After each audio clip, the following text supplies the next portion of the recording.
John McAfee, pioneer in the cybersecurity industry, the founder of the software company McAfee Associates, now CEO of MGT Capital Investments. Good evening, welcome to Romania. Well, thank you for inviting me. Mr. McAfee, there are all these debates and headlines in today's media about cybersecurity, hacks, information security, and so on. So, before diving into our discussions, how would you describe the sense of security in the digital world in 2017? How would I describe the sense of security? Well, we have none. There is no security whatsoever. I think this is the problem that cybersecurity professionals like myself face every day. I see people walking around, everyone has their phones out. While you are watching your phone is watching you. This is just a fact of life. The operating system is designed specifically to watch you, listen to you, find out where you are in order to help you. It needs to know who your friends are. It needs to know what you're saying in your text messages. It needs to listen to you sometimes.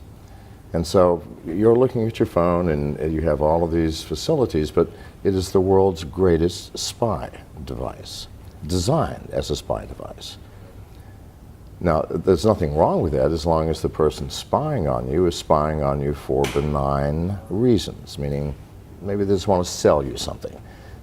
They notice that you just mentioned to someone that you were hungry and they know where you are, and there's a Chinese or a Japanese restaurant nearby, and they know you like Japanese and Chinese food because you frequently go there.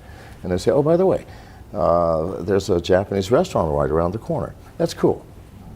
I can choose to say no. But hackers use those same facilities. They are built into the operating system. So if a hacker gets access to those facilities, they may choose to empty my bank account without my permission or knowledge, or to steal my identity, or to start charging things on my credit cards, or if I have a Bitcoin wallet or an Ethereum wallet, they can empty my wallets. That's the problem that we have, and that's just on the individual level.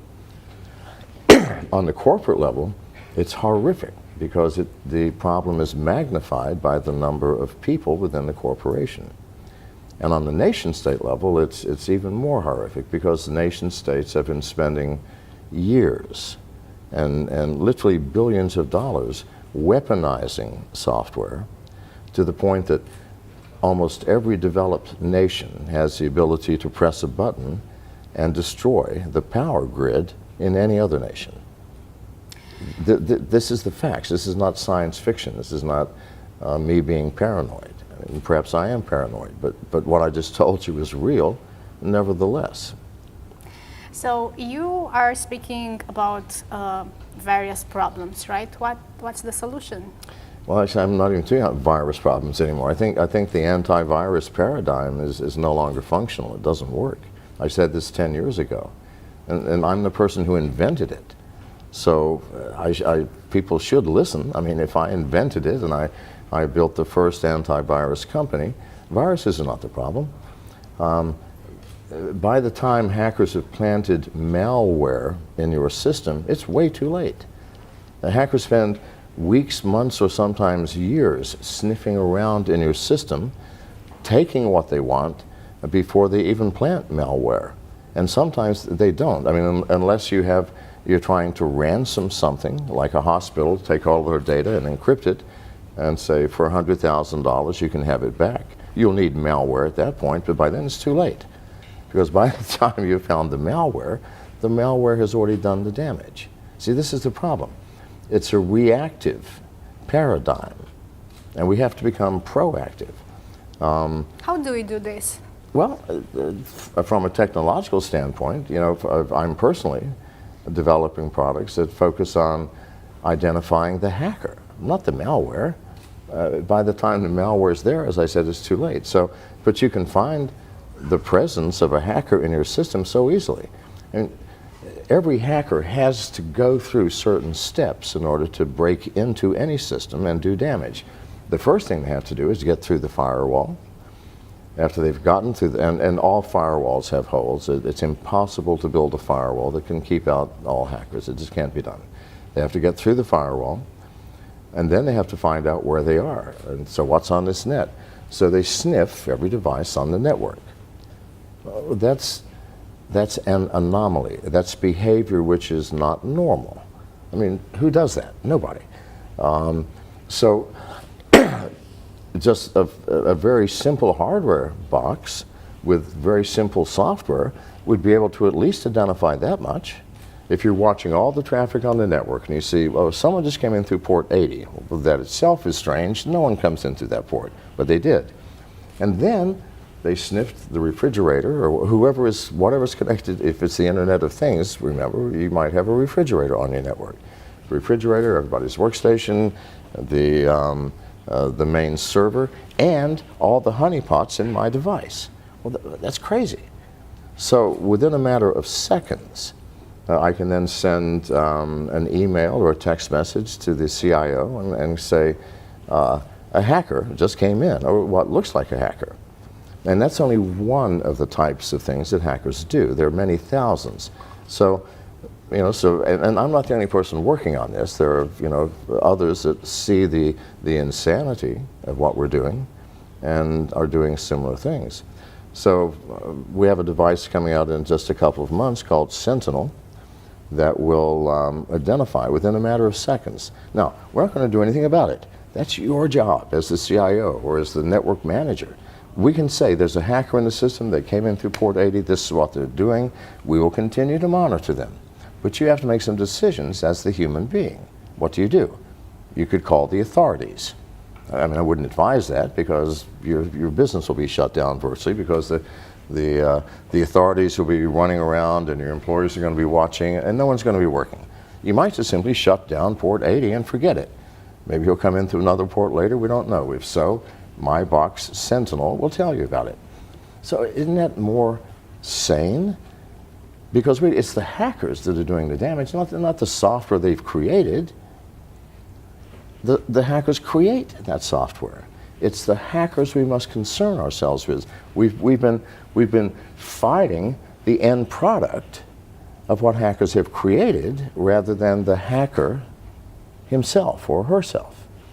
So the proactive approach, and there are many products that we're working on that do the same thing, where we're dealing with the human element rather than the product of what the human has created. Where does education stand in this whole equation? Yeah, well, I think the first thing, everybody in this room should educate yourself about these little devices everyone is holding up and carrying, because they truly are spy devices. You have people, I mean, I've even heard people at Google say that if you have nothing to hide, you have nothing to fear. Well, I've never heard anything crazier. I mean, who among us has nothing to hide? I'm serious. It's not, do you have something to hide, but what is it that you're trying to hide and from whom? Think about this. Everyone exercises a different degree of privacy hundreds or sometimes thousands of times per day. I just met you. I'm not likely right now, especially with everybody watching, to tell you the intimate details of my life. It's like if I go to the store and buy some nice Romanian beer, I don't tell the clerk what I did last night in my private hours. No, we have very restricted lines of conversation. The weather, politics maybe, the price of potatoes, and that's it. You meet a casual acquaintance that you see every week, you might divulge more. Maybe you have a health problem you want to talk to them about. A good friend, you might divulge almost everything. And to your spouse, to your wife, or to your husband, you might tell them everything. Unless maybe you're sleeping with your wife's sister, in which case you might choose not. So do you see what I'm saying? So that if everybody knew everything about everyone else, we would have chaos in the streets, beginning with a rash of people shooting their spouses. So it's insane to say if you have nothing to hide, you have nothing to fear. We're all humans. We are living in an imperfect world. You know, we each have love and compassion and joy and hope and grace. And at the same time, we have greed and anger and hostility and jealousy. And we're a mixed bag. So if you want all of that negative known too, no, we can't. Society has created privacy as the foundation stone of a harmonious world. And if we lose that, we will lose the harmony. What do you think about all these emerging technologies that are now being used by giant companies in the industry? And I'm speaking about, for example, cloud storage or all those data mining technologies. Yes. How long will these last as secure technologies? What do you think? They're not secure. They're not secure now. I mean, you know, I'm here to speak at Brock Pierce's brainchild, D10E. On cryptocurrency. And cryptocurrency, people say, well, how secure is Bitcoin? I go, what side do you want to look at? If you want to look at the blockchain, I think it's extremely secure. It's a mathematical principle that allows you to validate with absolute certainty a source and destination for any transaction. That's very powerful. On the other hand, I see people who put wallets on their smartphones. Now, something that you may not know is that over half of all smartphones, both iOS and Android, are infected with keystroke logging software. This is a known fact.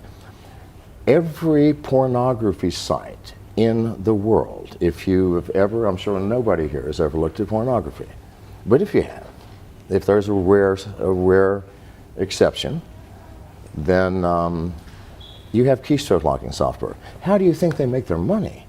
See, this is the issue.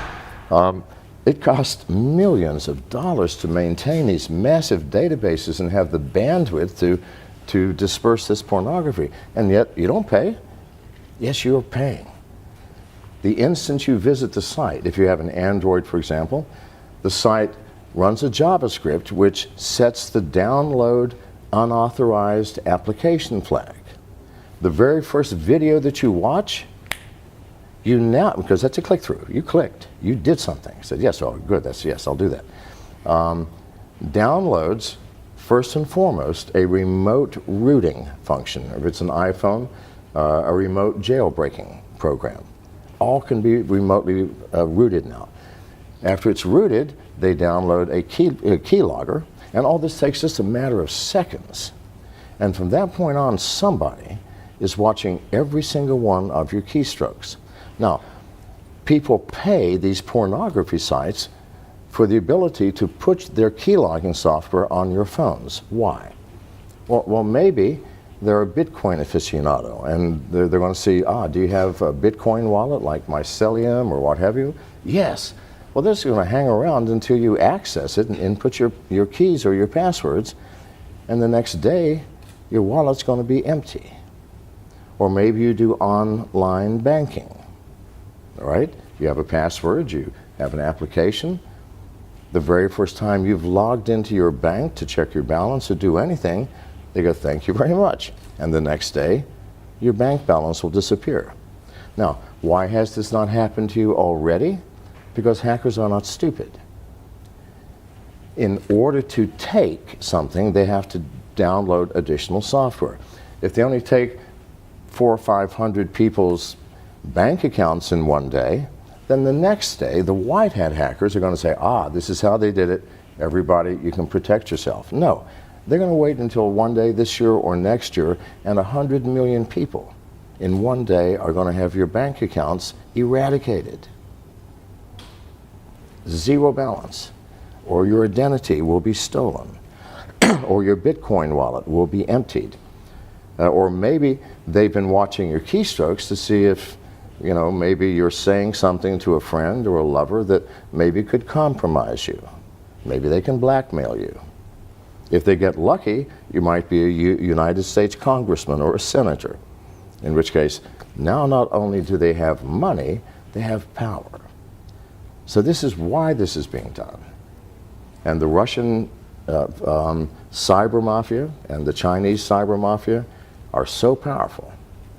They pay literally hundreds of millions of dollars to these pornography sites to allow them to access your smartphone so that at some point they can utilize that. So it's something to think about. Now, you said how secure are they? Well, they're not. They're not. Neither the alt currency wallets nor anything else in the cloud. Because what is the cloud? We haven't thought this through, people. The cloud is a place where I'm going to store data. I don't know what computer it's on or even what country it's in. I don't know who is managing it and monitoring it and controlling it. I don't know what type of security facilities you have. I know nothing. And I'm willing to put my valuable data there? No. Why would we do that? Now, if it's something I don't care about, that if you steal it, I don't care. It's a list of books I read. You know, I'll just recreate it from the web. But if it's something that matters, it's like saying, we've all agreed now we have secrets, yes? Yes. Well, why don't you let me keep your secrets? Why should you be burdened with having to keep your secrets? I mean, you've got too many stories to tell. Why don't you give it to me and let me manage it for you? Isn't that crazy? And yet that's what we're doing with our, quote, secret data. That is data we don't want to have stolen from us or taken or accessed. Did I answer your question? Yes, it did. So as an investor, you wouldn't invest in a company that it's using cloud technologies? Well, I wouldn't say that. Because there are many ways of looking at the cloud, aren't there? I mean, as it exists now, with where we store our data is unknown. And why do we use the cloud? We use it because it makes life easy. I can access my data from anywhere and from any device, on an airplane, my smartphone, my laptop, who cares? Well, you can do the same thing by choosing where you store your data. And there are companies that are offering decentralized cloud services where you create this, they give the software, you say, well, I want my main server in the company to be where I keep all my sensitive things. You might even have your smartphone as a server if it's always turned on. So you get to pick and choose. And you might still use the cloud for some things because not important. It doesn't matter if people steal it or know what's in there. So I'm not saying I wouldn't invest in it. I'm saying that it would have to be a new type of cloud, a cloud that you, as the user, have control over to the extent that you get to choose the location of your data. Speaking about Bitcoin, what is the most significant value of Bitcoins? What would you say? Well, I think the most significant value is that it is a new paradigm of money. And it's not going to go away. It's like Pandora's box. We've opened the box. It came out. It's not going away. No matter how much governments would like it to, no matter how problematic it is for banks, it's here to stay and it's growing. And the world will have to learn to adapt to it. If not Bitcoin, then one of some other cryptocurrency, because there's hundreds of them. And I would caution people because many of these new cryptocurrencies are scams. People who say, oh God, there's a lot of money to be made, let's create our own currency and name it whatever, the McAfee coin. And let's pre-mine 1 million of them and sell them. But please, it's a license to steal. And they do it because people do not understand the technology behind it. And here's some other advice. If you are going to become involved in any kind of cryptocurrency, Bitcoin or Ethereum or Monero or whatever, you need to educate yourself. It is easy to lose your money and to become confused. So and these are problems that will fix themselves. The simplicity, it's difficult now because it's a new technology and we don't have the facilities to keep you as the owner of the money from hurting yourself through lack of education. We can build software to take that away. It'll just take time. A year, 2 years, 3 years, that problem will go away. But banks, governments, people who collect taxes from income, it's a problem they're going to have to deal with. In one of your previous talks, you said that there are two ways of losing Bitcoin, through stupidity and hacking.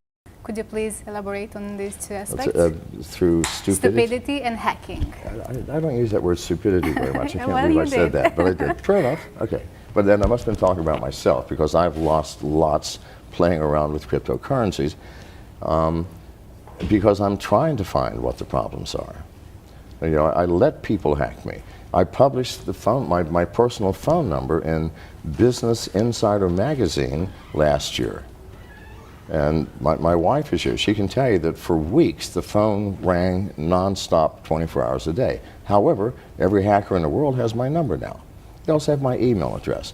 Please try and hack me. It's not a challenge.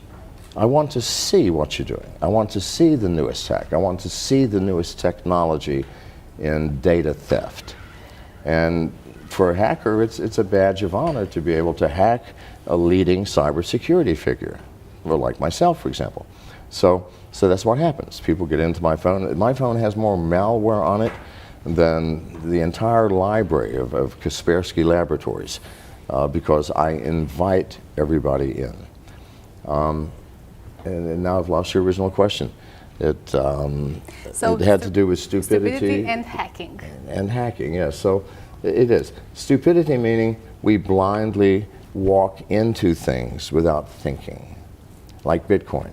You know, you should always, at least for the next year or so, find someone who's already doing it that can advise you, who already has a wallet and can tell you what's the best wallet, who can tell you how to store your money offline. It takes education, and it takes a little time. And again, the stupidity part, you know, mostly me. I get tired. I also do exchanges between Bitcoin and Ethereum and Monero, all of the alt currencies. Why? Because I'm looking to buy a company that's already doing that, and I need to understand that technology. Well, you know, I've lost thousands of dollars, mostly through my own stupidity. You know, I get tired, and when you transfer one alt currency into another, you have to have an intermediary wallet. So you have the source wallet, the intermediary wallet, and the end wallet. It's easy to get those things confused if you're doing it a lot. So that is stupidity again. Is there any way to secure your Bitcoins once you've earned them? Yeah, absolutely. I think mine are secure. But the only way to do it is offline. I mean, you can buy devices. My favorite one is Trezor, Trezor, and the reason is because your seed keys. When you first create a wallet, it gives you a thing called seed keys. It's a list of words, random words: car, shoelace, dog, cow, whatever. And these are your seed keys, randomly generated to the point that there's no way anybody could ever guess them in the right order. Now, the ridiculousness of wallets, keep in mind that if you've been to a pornography site, someone's watching you anyway. As soon as you install the wallet, it shows you what your seed keys are, asks you to input them so that you got it correct. Well, you just gave up your wallet to any hacker who wants access to it.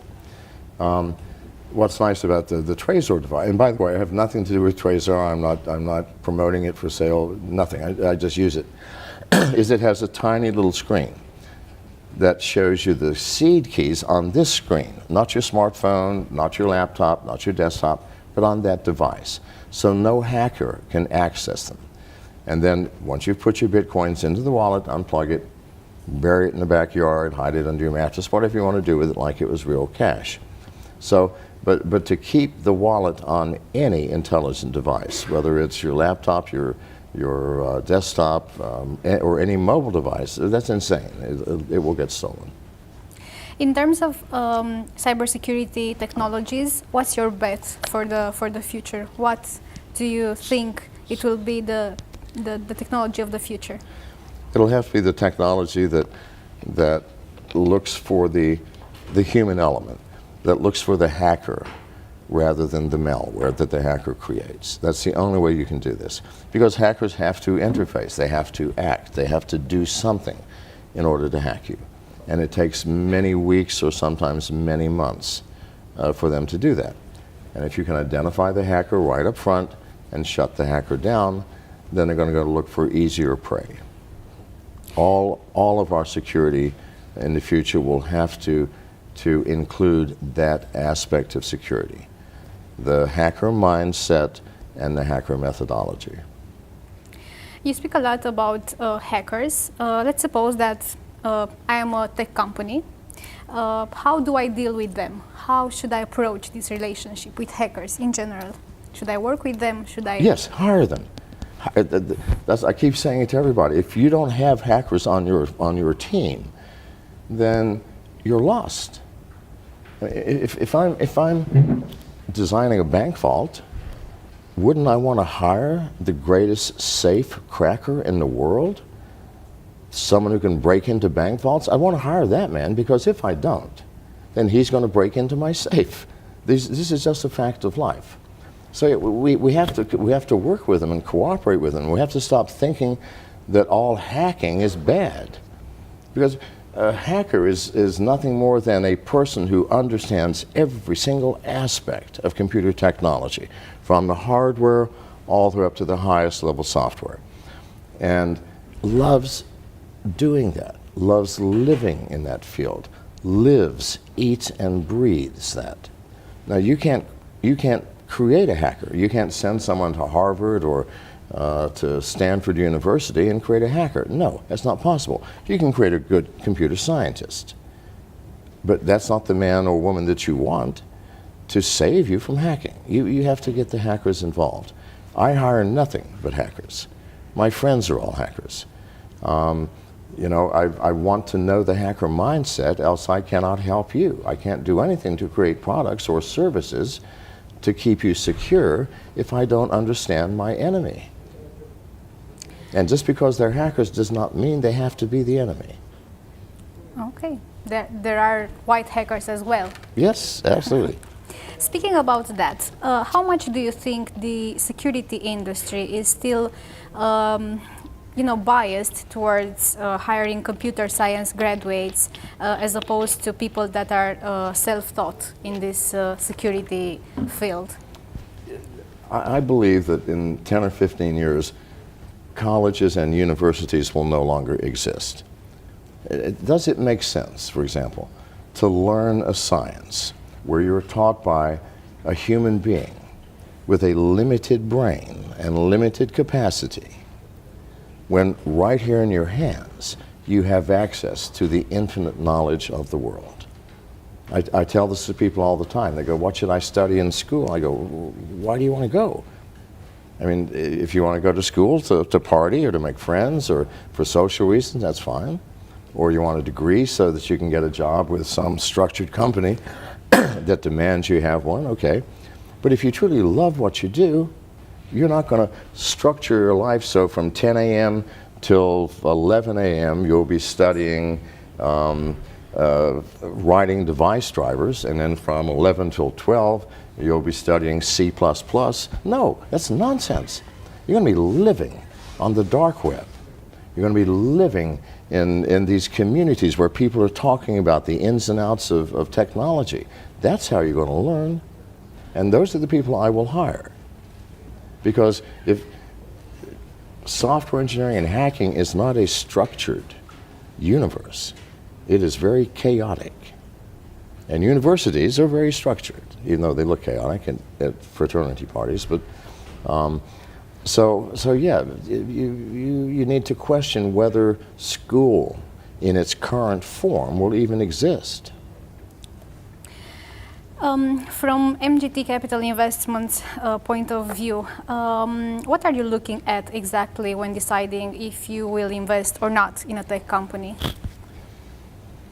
Well, recently we've been investing mostly in ourselves because we have such a team of hackers, and you know, while I'm off, you know, looking for possible new acquisitions, they're back creating things, you know, and when I get back, there'll be something else they will have created. And that's how we came out with the Sentinel product and a whole bunch of other products. So, you know, even in my world of investing and creating cybersecurity products, There are no rules. The world is changing rapidly. The thing that motivates me is that I see we as a world, not just a nation or class of people, but the entire world is teetering on the edge of a cliff, dangerously, where we are allowing these devices to basically become our masters rather than the other way around. And these devices are spy devices. We buy them so they can spy on us. And that's creating a great deal of danger. And at the same time, nation states are creating weaponized software that can destroy another nation's power grid. Well, I'd rather have nuclear bombs dropped because they're localized. If you lose a power grid for a nation, you'll be living in a cave within a year, wearing animal skins, because there is no other hope. You have no emergency services, no communication, no food, because all food production is automated. Without power, you cannot run the computers to automate that production. Without power, you can't run the machines, even if you had the manual capability of doing it. You can't distribute the food because that is all automated. It would be a horrific world, and yet we are all in this world, and at least a dozen nations have that button now. Russia, China, US, I know for sure. Isn't that frightening? It is. It should be waking people up. But instead, we're still drawn into this tiny little colorful, entertaining screen. By the way, from all the devices that we as regular people are using, what's the least secure from all? If we were to choose between our smartphone. I can tell you what the most secure is. It's this one, the one that I carry, and it's a Samsung S7.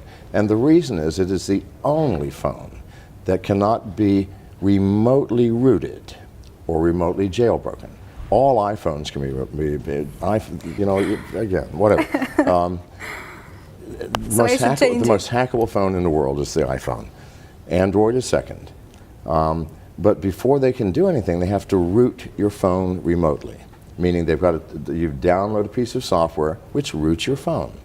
And no matter how hard manufacturers have tried, no one has kept a remote rooting software out for more than a few months. This has gone for over a year. No one yet has developed one. So when they develop a root device for this, I'll search for something else. That's the only way, by the way, I can survive handing out my phone number and email address and inviting hackers to come and hack me. They can put the software on here, but the software is powerless until the phone is rooted. I never root it. Mr. McAfee, thank you so much for your time. It was a pleasure. Now, if you're still available for 5 or 6 minutes, I think that we can take 1 or 2 questions from people that gather here. And we have some questions on Facebook as well. Someone is asking why you didn't win the presidential elections. Well, I had no intention of winning it. I mean, please, anybody who's Googled me will know that I can never be the U.S. president. Well, okay, no, but let's get real. Let's get real. I'm smart enough to know that, and so were all the people on my campaign. However, what did it do? It allowed me to have a national platform to stand on, to tell people what I've just told you. Cybersecurity is our biggest risk. We're teetering on a cliff. If any of you have children, you'll understand what it means to want to leave the world in a better place than you found it. Well, we're about to leave a disaster to our children. I don't want that. No parent wants that. So it gave me a national stage, and especially me being John McAfee, expected me to do something crazy, which I tried to do as often as possible. People listen. But no, why I didn't win, there's no way I could have won. Ask that person what drugs they're on for even asking that question. I'm joking. Okay. I know. We have one question there, I think. Yes. Hi. When you were talking about giving your data to someone for safekeeping. I'm sorry? When you were talking about giving your data to someone for safekeeping and filtering and whatnot, your personal data, you know. Yes. I got this crazy idea. Traditionally, antiviruses work like this. You would install them on your computer, would maybe pay a license on them, and hope they protect you. But if that didn't happen, then you were screwed, and you couldn't sue the company or something like this. What if we change a little the paradigm? Say I'm the consumer, there's the hacker, but there's a third party, which is someone responsible for my security. Meaning, okay, I have all this personal data, and I want to legally bind you to take care of it and not let anyone get their hands on it. If that happens, you have to pay a lot of money to me. Yes. And in return for this, maybe I pay a monthly fee. Depends on the data, it depends on stuff like that. Does that make sense from a business Well, perspective? absolutely, but here's the problem. It requires that you act responsibly too, meaning that you will not download an application from Google Play or some other thing without reading what the permissions are that it's asking, or that you never visit a pornography site, or that you never visit any site that offers you something for free, which you know is not free. But no, I'm the dumb client. I don't know that. I want No, no, someone else to manage this. but here's the issue. Because once your phone is then compromised, he can't. The third party can no longer be responsible because the hacker is not coming in this way. He's coming in pretending to be you. Yes, but Do you understand? I understand. But in my scenario, if I'm the dumb client and I don't want to have responsibility, I want to delegate responsibility. This would mean that the third party, they should be proactive, and they should go to the pornography websites and try all the things that I did, right, as a customer. But that's fine, and they can do that.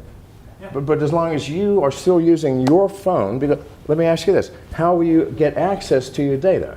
Are you going to drive to their building and sit down in front of their computer, or are you going to use your computer to access your data?